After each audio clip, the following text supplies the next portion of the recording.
रायगडमध्ये मुंबई गोवा महामार्गावर सुकळी येथे भरलेल्या पाण्यात ट्रक अडकलेला आहे। कोकणाकडून मुंबईच्या दिशेकडे आणि मुंबईकडून कोकणाच्या दिशेकडे येणाऱ्या दोन्ही मार्गिकेवर सध्या वाहनांच्या लांबच लांब रांगा लागलेल्या आहेत। जिंदाल कंपनीच्या परिसरातून अडकून पडलेली वाहनं बाहेर काढण्याचा पोलिसांकडून प्रयत्न सुरू आहे।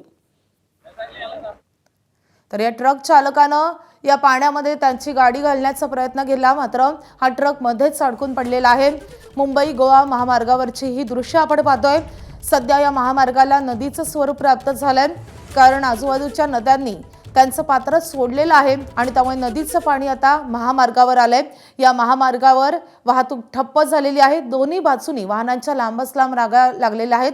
याच पाण्यामध्ये जीवघेणा प्रवास करताना हा प्रयत्न या ट्रक चालकाने केला, मात्र तो प्रयत्न फसला आणि हा ट्रक पाण्यामध्ये अडकून पडलेला आहे।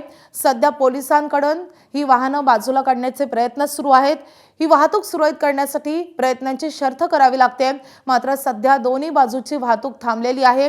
मुंबईकडून कोकणाच्या दिशेने जाणारी आणि कोकणातून मुंबईच्या दिशेने जाणारी दोन्ही मार्गिकांवरची वाहतूक सध्या पूर्णपणे ठप्प झाली आहे आणि त्यामुळे वाहनांच्या लांबच लांब रांगा दोन्ही बाजूंनी लागल्याचं चित्र पाहायला मिळत आहे।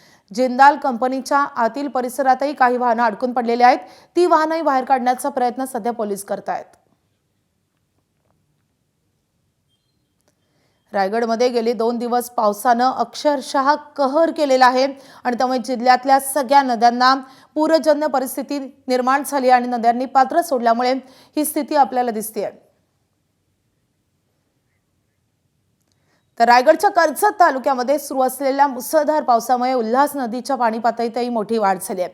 या वाढत्या पाण्यामुळे वावे येथील पूल पूर्णपणे पाण्याखाली गेला असून पुलावरची वाहतूक बंद करण्यात आली आहे। त्यामुळे बेंडसे गावाचा बाहेरच्या गावाशी संपर्क तुटलेला आहे। प्रशासनाने नागरिकांना पाण्याखाली गेलेल्या पुलावरून जाण्याचा प्रयत्न करू नये, तसेच सुरक्षित ठिकाणी राहून प्रशासनाच्या सूचनांचं पालन करण्याचं आवाहन केलं आहे। परिस्थितीवर सध्या प्रशासनाचं बारीक लक्ष असून पावसाचा जोर कायम असल्याने नागरिकांनी सतर्क राहण्याची गरज आहे।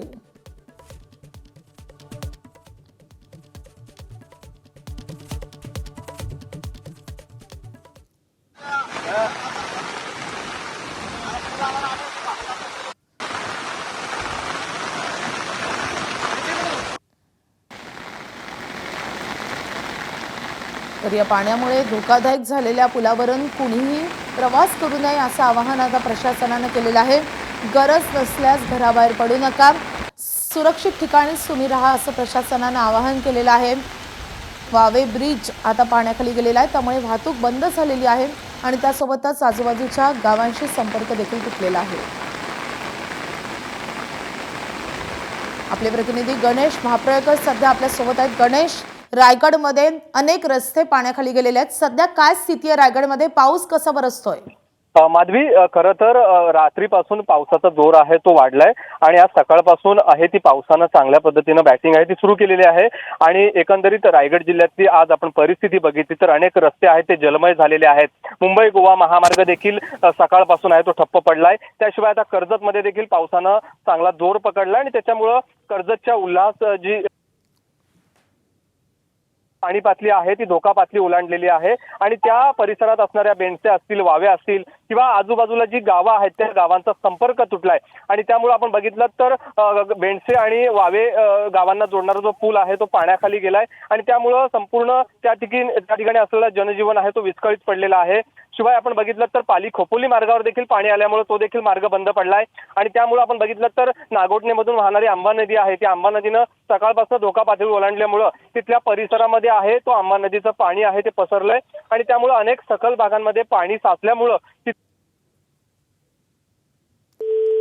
नक्कीच गणेश, आजही रायगडला मुसळधार पावसाचा अलर्ट आहे, त्यामुळे रायगडवासियांनी आजही पूर्णपणे काळजी घेणं गरजेचं आहे, कारण ठिकठिकाणी महामार्गावर पाणी आलंय, वाहतूक पूर्णपणे कोलमडलेली आहे आणि आता पूल देखील पाण्याखाली गेल्यामुळे अनेक गावांचा संपर्कही तुटलाय। या संदर्भातले अपडेट जाणून घेत राहू। गणेश, धन्यवाद या सगळ्या सविस्तर माहितीसाठी।